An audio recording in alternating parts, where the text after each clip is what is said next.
चलिए आज बात करते हैं चित्तौड़पुर गांव की, जहां की अंधेरी गलियों में ना एक बहुत ही भयानक राज दफन है। एक ऐसा राज जो हर अमावस्या की रात को फिर से जिंदा हो जाता है।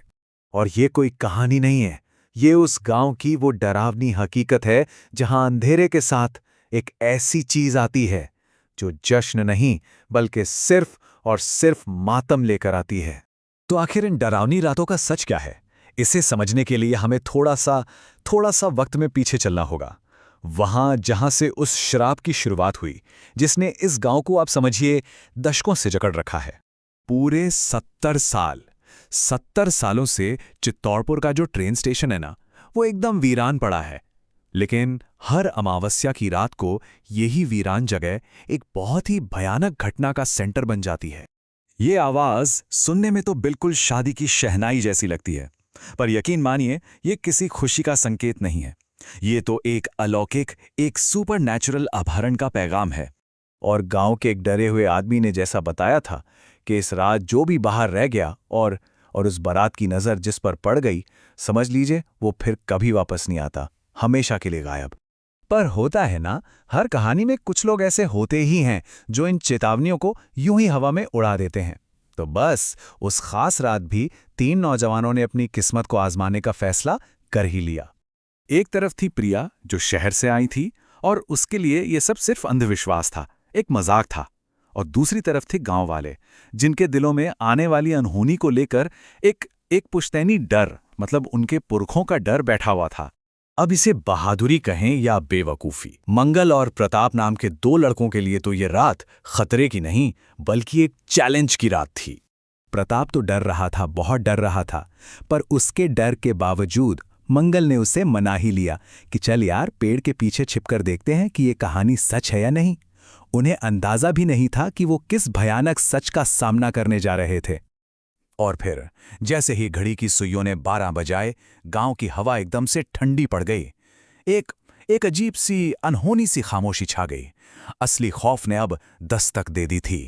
अचानक से जो कुत्ते भौंक रहे थे वो सब चुप हो गए। हवा में कुछ जलने की गंध फैलने लगी, साथ में काला धुआं, और वो शादी के नगाड़ों की धीमी डरावनी आवाज, वो धीरे धीरे तेज और तेज होती जा रही थी।